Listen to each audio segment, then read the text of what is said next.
L'atelier Le Garde-Temps, c'est une entreprise donc, du patrimoine vivant depuis 2008. Ici, on œuvre directement au niveau de trois paramètres qui sont donc l'art. L'art concerne directement le métier en lui-même. L'histoire de l'art, donc qui est inclus donc comment a été fabriqué telle chose par rapport à telle époque. Et après donc le savoir-faire technique pur, donc c'est une alliance des trois, hein, donc ça veut dire qu'il faut avoir beaucoup de connaissances historiques, il faut avoir beaucoup de connaissances techniques et beaucoup d'écoute pour arriver à comprendre ce qu'un créateur ou un fabricant a fait, par exemple dans le courant du 19e ou du 18e siècle, et d'arriver donc à capter ça pour le reproduire aujourd'hui, quoi. Ce qui fait que dans l'atelier, on se met toujours dans une position d'apprentissage et d'ouverture, plutôt que de se positionner comme un maître qui sait tout et qui maîtrise tout. On se positionne comme un élève qui a encore à apprendre et donc qui est à l'écoute de l'enseignement qui vient du passé.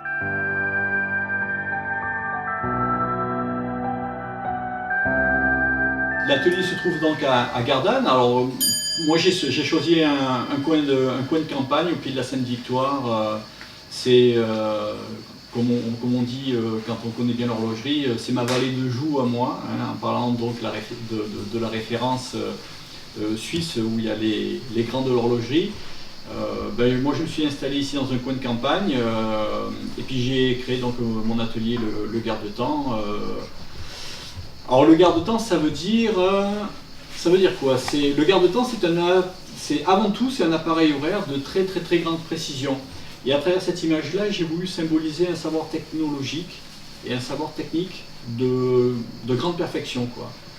De grande manufacture, on est capable de chronométrer le temps mécaniquement avec des appareils qui ont déjà 100 ou 200 ans, mais à peu près de l'ordre de 2 secondes de décalage dans un mois.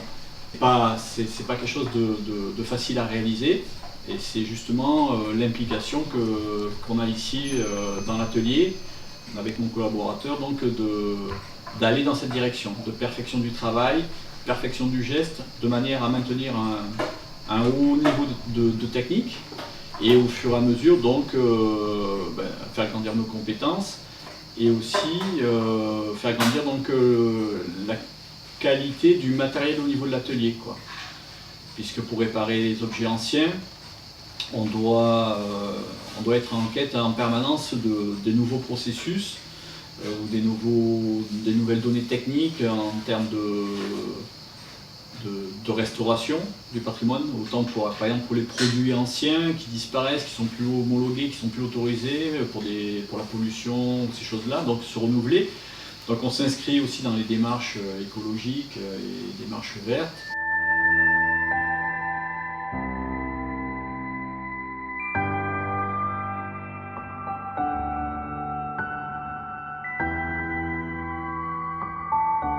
Ici une pièce originale donc, du 19e siècle qui était complètement rouillée, destinée à la casse. Et donc je l'ai rénovée donc, pour une exposition qui a donné lieu ensuite à un concours. Et donc elle a été présentée telle qu'elle. Voilà, c'est une œuvre assez originale avec un objet ancien où j'ai conservé 98% des pièces d'origine alors qu'il était totalement rouillé, quoi. Voilà.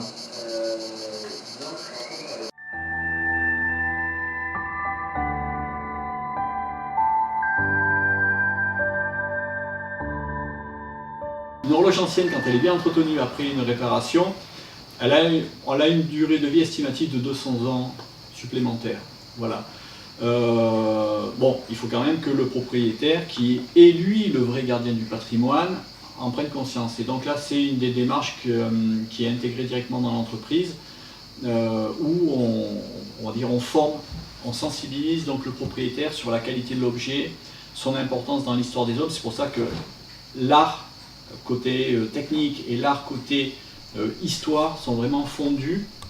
Et donc là, on a une rencontre avec le client tout autant qu'une rencontre avec l'objet. Et notre vrai travail, au-delà de toutes les apparences, c'est vraiment arriver à redonner ce lien, cette unité entre le propriétaire et l'objet, de recréer le lien. Il y a quelque temps, on parlait des montres connectées. Et moi je dis, s'il y a quelque chose que je connecte et qui existe, qui est connecté chez moi, c'est vraiment cette rencontre entre les hommes et leur histoire, et entre les hommes et ce qu'ils ont créé dans l'histoire. Parce que pour aujourd'hui, en être là où on en est, il y a 30 000 ans d'humanité.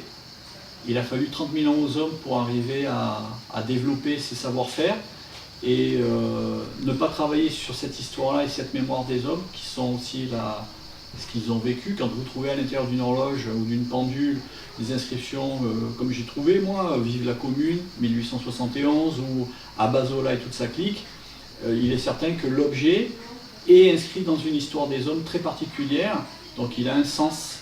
Et c'est fondamental, voilà, c'est vraiment fondamental d'arriver à donner ça. Et autant pour nous que pour les générations futures.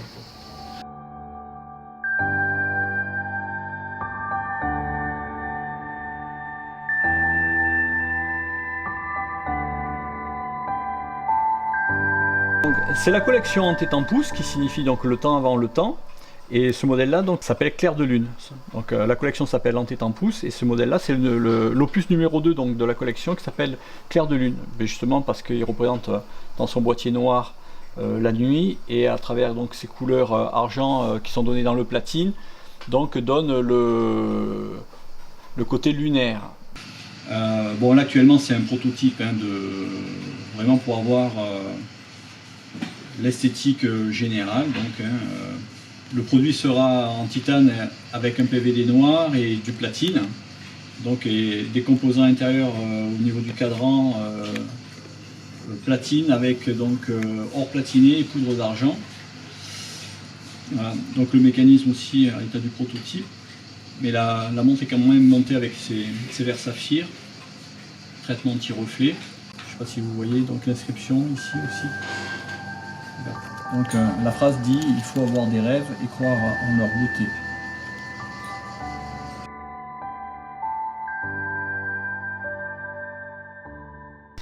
Voilà. Donc la collection en tête en pouce est une collection particulière puisque c'est la première fois qu'on réalise donc une montre automatique dont tout le fonctionnement est fait pour que le tourne en sens trigonométrique, c'est-à-dire donc dans ce sens-là. Et puis c'est aussi la première fois qu'il y a un concept philosophique qui est intégré à l'intérieur d'une montre, et donc ce concept philosophique est raconté donc par étapes successives à travers donc les 3 opus qui composent donc la collection. Donc le triptyque est composé de 3 modèles. Donc le premier c'est la T01, donc le deuxième donc Clair de Lune que vous voyez ici. Et le troisième, donc pour l'instant, il est encore avec un nom de code, et chaque modèle est développé donc avec une approche qui tend à illustrer donc une partie du concept philosophique.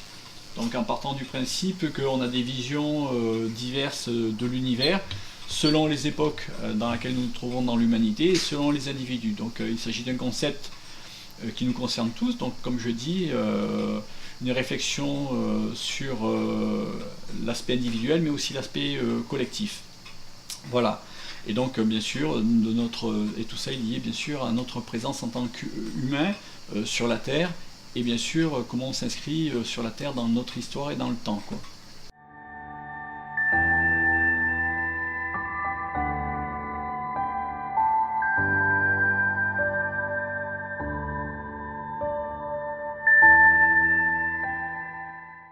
La formation est une chose importante. Déjà, à travers les choses que j'ai dit un petit peu avant, on est toujours à la quête de nouveaux processus, de nouvelles méthodologies. Donc on a en interne un développement constant d'amélioration des process. Donc ça c'est de la formation, et je dirais un petit peu de l'auto-formation, mais c'est une volonté que nous avons ici de travailler et d'améliorer sans cesse les choses. La place de l'être humain a énormément d'importance dans l'entreprise, c'est même le premier facteur avant toute chose. Dans ce sens-là, moi aussi, David, je le forme beaucoup pour qu'il puisse aller jusqu'au titre de meilleur ouvrier de France. Ça, c'est un souhait qui existe depuis le début. Voilà. Après, c'est à lui de voir s'il voudra relever le défi. Et puis, bon, on reçoit des stagiaires Et puis aussi je fais de la formation en milieu scolaire, puisque je suis des élèves dans un lycée professionnel à Marseille, le lycée Léonard de Vinci, où il y a une école d'horlogerie. Et donc je forme des élèves en classe de BMA horloger. Et aussi donc régulièrement nous faisons des petites sessions qui sont des sessions plaisir et découverte, j'insiste sur ce sens-là, de construction d'horloges médiévales. Alors, ce sont des produits contemporains, modernes, mais qui sont parfaitement adaptés pour faire, on va dire, une introspection, une découverte et une rencontre humaine entre soi et un défi qu'on a envie de relever, donc c'est-à-dire se confronter à un univers assez particulier, assez magique, qui est donc la mesure du temps.